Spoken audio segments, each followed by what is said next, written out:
Hello friends, this is Navyasri అండి. మరొక రెసిపీతో మీ ముందుకు వచ్చానండి. ఈ రోజు వచ్చేసి నేను సోరకాయ బజ్జీలు చేశానండి.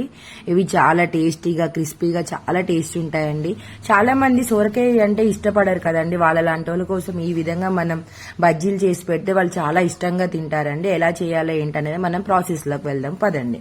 ముందుగా ఒక సోరకాయని నేను కట్ చేసేసుకొని ఈ విధంగా పొట్టు తీసుకొని తురుముకోవాలండి. ఒక్కటే అయితే ఎక్కువ అవుతుంది అనమాట, సగం అయితే సరిపోతుంది. మాకైతే సగం సరిపోయింది. అంటే మనం ఉండే మెంబర్స్ ని బట్టి చేసుకోవాలన్నమాట. ఈ విధంగా సన్నటి దాంతో తురుముకోండి, కొంచెం లావుగా లేకుండా. నేను చూపిస్తున్నాను కదా ఈ విధంగా. ఏదైనా ఒక బౌల్ తీసుకోండి.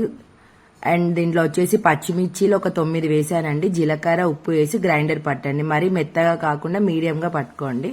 అండ్ సోరకాయని ఏదైనా ఒక కప్ తీసుకొని దాని ప్రకారంగా కొలుచుకోండి. నాకైతే 2 కప్స్ వచ్చాయండి. దీంతో ఒకటి ఏదైనా పెట్టుకోండి అలా. నెక్స్ట్ ఆనియన్స్ వేసుకోండి సన్నగా తురుముకొని. అండ్ శనగపప్పును ఒక 1 అవర్ కడిగి నానబెట్టి శనగపప్పు, కరివేపాకు, కొంచెం ఇందాక మనం పచ్చిమిర్చి పేస్ట్ ఉంది కదండి అది, నువ్వులు, అండ్ మనకి 2 కప్స్ సొరకాయ వచ్చింది కదండి, అదే విధంగా దాంతో 2 కప్స్ బియ్య పిండి తీసుకోండి. కరెక్ట్గా వస్తుందండి. మీకు ఇంట్రెస్ట్ ఉంటే కొంచెం పసుపు వేసుకోండి కలర్ కోసం. నేనైతే ఏం వేయలేదండి. ఇదే విధంగా కలుపుకున్నాను. మంచిగా చపాతీ పిండిలాగా కలుపుకోండి దీన్ని. నేను చూపిస్తున్నట్టు చూస్తున్నారా, సేమ్ చపాతీ పిండి లెక్క కలుపుకొని ఇప్పుడు ఒక్కొక్కటి బాల్గా తీసేసుకోండి. నేను చూపిస్తున్న విధంగా. ఒక ఆయిల్ ప్యాకెట్ తీసుకోండి. మీ దగ్గర ఆయిల్ ప్యాకెట్ లేకపోతే ఏదైనా ఒక ప్లాస్టిక్ కవర్ కానీ కర్చీఫ్ కానీ దేని మీదైనా చేసుకోండి.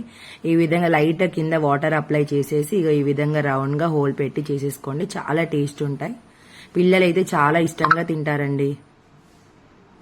ఆయిల్ అనేది వేడయ్యాక వేసుకోండి. ఇది ఏమంటారు, హైలో మాత్రం చేయకండి, దీన్ని మీడియం ఫ్లేమ్లో పెట్టి చేసుకోండి.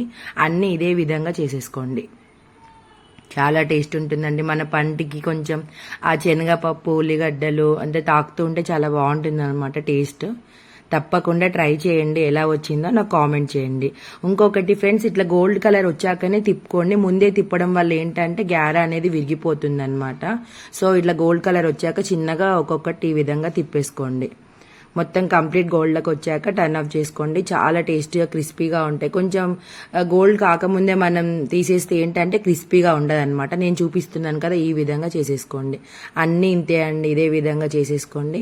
ఎలా వచ్చిందో కామెంట్ అయితే చేయండి, మర్చిపోకండి. నా ఛానల్ని సబ్స్క్రైబ్ చేసుకోవడం కూడా మర్చిపోకండి ఫ్రెండ్స్. దిస్ ఈజ్ నవ్యశ్రీ అండి. చూడండి, అన్నీ ఇదే విధంగా చేసేసేయండి. చాలా బాగుంటాయండి.